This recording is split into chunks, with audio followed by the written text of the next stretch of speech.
Hello? Hi, everyone. Hopefully you can hear me well out there. Thanks for joining me. My name is Jessica, and I'm a program manager on the Office graphics team. And I'm here to talk to you about 3D and how it's not just reserved for the movie theaters, although we are currently in a theater right now. But I really want to talk about how you can leverage 3D in Office in your enterprise workflows. So just to really think back about the expansion of communication, we started off with saying a picture is worth 1,000 words. It's a static image that actually says a lot, when you look through it. If you add the dimension of time, then you have static pictures, basically moving pictures, and we slowly have video. What 3D offers us is the ability to actually have two extra dimensions, both space and time, because what you're doing is you're looking at an image through multiple angles. It's no longer just one static image. It's no longer moving images. It's actually a three-dimensional object that you can rotate, move, and adjust as you see fit. What does that give you, though? So with those multiple angles, 3D really gives you a better chance to understand comprehension. It helps you see things in a different light. It really keeps your user and your audience engaged. You have the chance to really reach out to them and draw their attention. And in addition to that, you really have the chance to help information retention. So that's where hopefully with 3D models, you actually have the chance to remember what you're learning just a lot better because you're absorbing the knowledge in a completely different way. So what we did was we took a look around and we rolled out these 3D features in Office, but we really wanted to get a better understanding of how do you actually use this in your different enterprise workflows. So what we came up with was a few pillars that really described where 3D models get a chance to shine. In the sales and marketing department, where you can really bring the product to life. In the documentation process, where you might be archiving a lot of objects that you really need to be able to cut down the cost on. Process documentation, where you need to see something step by step. A lot of the litigation scenarios that I'll be talking through is also where 3D models gets a chance to give you something extra that you wouldn't get through pictures or through video. And then last but not least, training. As I said before, 3D models really help that information retention, and with training mechanisms, that's where it can really shine as well. So to start, like I said, 3D in the sales and marketing departments really brings that product to life. This is where generally the 3D models that you see may be generated by your design or your build R&D departments. But what we've learned is that you can actually reuse those resources and use them in a sales environment. And it helps you really build an interactive story. So for example, I have this Surface laptop, and I can zoom in onto what it looks like from a different angle using PowerPoint itself. And it helps me really be able to talk about it and basically make it rotate back and forth and build this story around this product and bringing it to life. And in addition, we've also heard that it does add that competitive advantage just because, this is more than just the spec sheets or numbers listing different sizes. It lets you kind of see what the object actually looks like.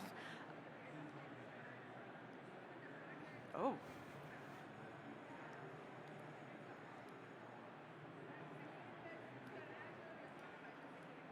I am so sorry. That just took you through all of my slides all at once. All right, let's try that again. All right.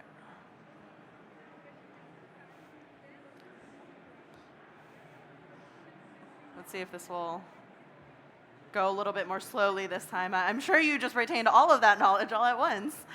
All right, so moving on, what we kind of evaluated 3D models in the documentation process and what that means to really cut down the cost of that. We were seeing a lot of archival processes where you have these documentation and you're taking basically third-party third-party tools or specific tools needed to convert those 3D models and turn it into a picture or a static image so that you can insert it into these handouts or these documentation pages that you might have to save. But instead, when you actually insert the 3D model, it means that you're able to have the flexibility to change what that image looks like and also add an interactivity with the document itself. It becomes more of a living, breathing document in some sense because you're able to basically interact with that model directly. I don't know if people can see in the image itself, there's a little rotation axis on the image. It's because it's not an image, it's a 3D model, and it lets you basically rotate that and see it through those different angles I talked about. And what that does is really, it cuts down the cost of, if I needed to take a 3D model and turn it into a picture, I get one chance to choose the exact angle I want it, the exact size I want it. Instead, with this, I can continuously rotate it. I don't need to redo it every time I want to see it from a different angle.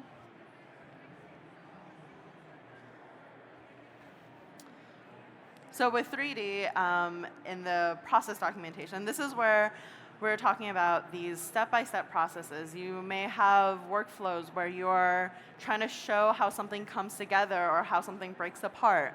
These spatial components really need the chance to be able to be shown in individual lights and angles so that you can actually see how everything comes together. As you can see with the embedded animation with this 3D model, you can not only see the process as it's happening, but again, if you're actually interacting with this 3D model, you can rotate it and see the process step by step still happening, but through just a different angle. And again, that really just makes it easier to communicate the process as it's flowing through. And so these assembly instructions are really where we kind of see that contributing to using a 3D model.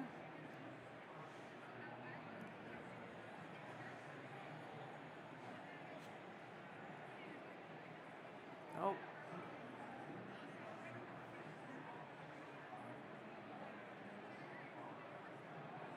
Sorry about that. As you can see, the navigation story is still working through. One of the follow-up conversations we had with our enterprise partners was what does this look like in the litigation story? So we now see that a lot of the scenarios where you have these opening statements and other legal milestones, they're really just another chance to tell a story, to give a presentation of your side of the story. And as we've seen, when we introduce photographic evidence, that really adds to your argument for one side. And where 3D models comes into play is, again, it's taking that next step where it's more than just a picture, it's more than just a video, it's more than just the object itself. When you have something that you have to pass between the jury and say, hey, look at this piece or look at this component, you get the chance to really adapt your story, because depending on how you break out that object, it might be that your opponent might say some different story around the object itself, and it lets you adapt your story. So for example, right now I've circled these faulty washers in this 3D model. If it just so happens that I need to change my mind and I needed to circle the motor instead, it lets me be able to flip that on its side and circle something else instead. I'm not basically confined to one story to tell.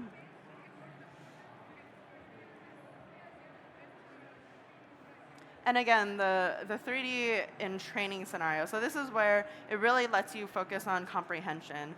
Being able to show a 3D model and actually program it to reflect your selection. So for example, this is a partnership we did with the Brain Impact Simulator.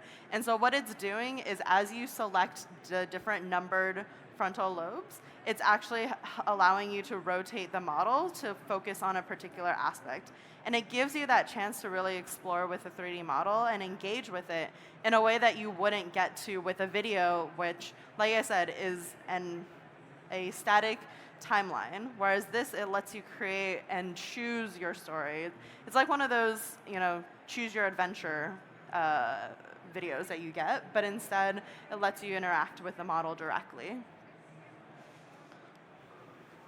So what I'm actually going to do now is I'm going to break out into a slight demo, because I've realized through this whole presentation, that could have been a video for all you know, because I'm just showing you through the slideshow itself. And so I'm actually going to break out and show what it would look like if I were to actually work with a 3D model.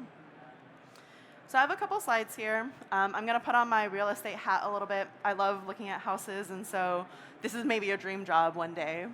But I'm going to be introducing you to the Rosario. This is a 3D model of a house that luckily my builders have actually provided for me. I have a couple slides that show basically how this house can break out into each floor and what each floor looks like. And again, I can also rotate it. And so what I'm going to do is I'm actually going to take one of these models. And again, this could be a picture for all we know. That just looks like a flat image.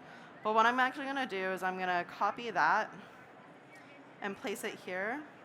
And this is where you really start to get to see how this model actually shows me the floor plan. And so I can take one image, rather than have to worry about how do I get the right video generated, how do I get the right pictures generated, I'm actually just playing around with this model directly. And let me rotate it just so that it matches the others a little bit. Yeah, that looks about good. And so now I get to talk you through and actually, let's see. Nope. So again, I'm now putting on my real estate hat. I'm going to talk you through this home out, all through, by the way, the same models that I was just showing you through the editor mode. It lets you rotate, and it's, again, that same model, just from different angles. I didn't need to figure out how to get the right lighting. I didn't need to time the exact way to rotate it or how many degrees or angles I have to rotate it. All I'm doing is manipulating one object and letting PowerPoint take care of the rest for me. So now we'll see how, of course, how that actually rotation happens with a push of a button. There we go. Yeah, so again, you can actually see how I started with just those side views of the document itself, and I actually rotated it just so that you can see the 3D model itself. And again, all of this is done by simple rotations. It's as easy as rotating an object or inserting a shape and rotating that. And instead, I get to create basically what looks like a movie, I don't know, movie-ready display of the product itself.